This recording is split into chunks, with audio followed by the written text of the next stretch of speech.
शारदीय नवरात्र उत्सवाला सुरुवात झाली आहे। आदिशक्तीच्या विविध रूपांच्या पूजेसह राज्यभरामधील प्रमुख मंदिरांमध्ये पारंपरिक पद्धतीने घटस्थापना सुद्धा पार पडली। महाराष्ट्रामधल्या 3.5 शक्तिपीठांच्या ठिकाणी सुद्धा घटस्थापना झाली आहे। देवीची विधिवत पूजा सुद्धा करण्यात आली। कोल्हापूर, तुळजापूर, माहूरगड आणि वणीच्या सप्तशृंगी गडावरून जाणून घेऊयात 3.5 शक्तिपीठांचं थेट दर्शन।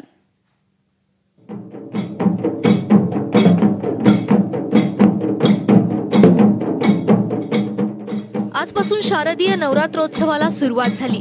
याच निमित्तानं महाराष्ट्रातल्या 3.5 शक्तिपीठांच्या ठिकाणी देवीच्या दर्शनासाठी भाविकांनी मोठी गर्दी केली होती।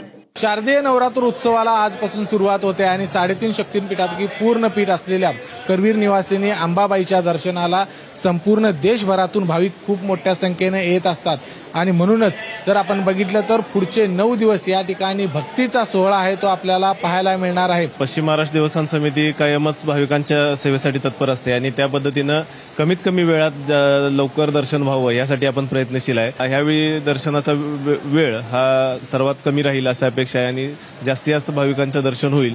तुळजापुरातही महाराष्ट्राची कुलस्वामिनी आई तुळजाभवानी देवीच्या मंदिरात घटस्थापनेनं नवरात्रोत्सवाला सुरुवात झाली।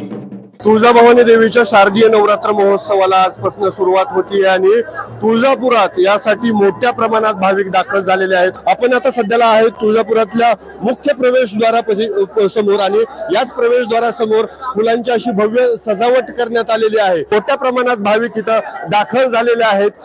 आपण या सगळ्या दृश्यामध्ये पाहू शकता की तुळजापुरातली जी काय आहे ती लगबग आहे ती इथं आपल्याला पाहायला मिळते। महिला भाविक असतील, तरुण असतील, मोठ्या संख्येने इथं दाखल झालेले आहेत। तिकडे नांदेडच्या माहूरगडावर रेणुका मातेच्या नवरात्रोत्सवाला सुरुवात झाली। राज्यासह देशभरातील अनेक भाविक मोठ्या संख्येनं श्री रेणुका मातेच्या दर्शनासाठी नवरात्रोत्सवाच्या काळात माहूरगडावर दाखल होतात।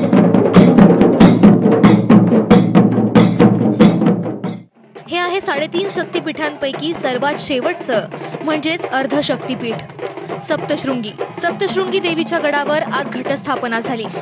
देवीच्या आभूषणांची विधिवत पूजा करून मिरवणूक काढण्यात आली।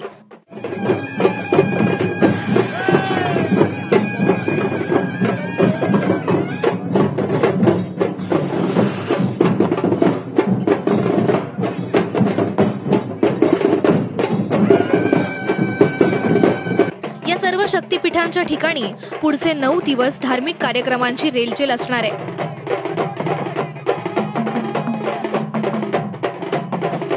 धाराशिवहून आप्पासाहेब शेळके, नांदेडहून अभिषेक एकबोटे आणि नाशिकहून मुकुल कुलकर्णीसह विजय केसरकर, एबीपी माझा, कोल्हापूर।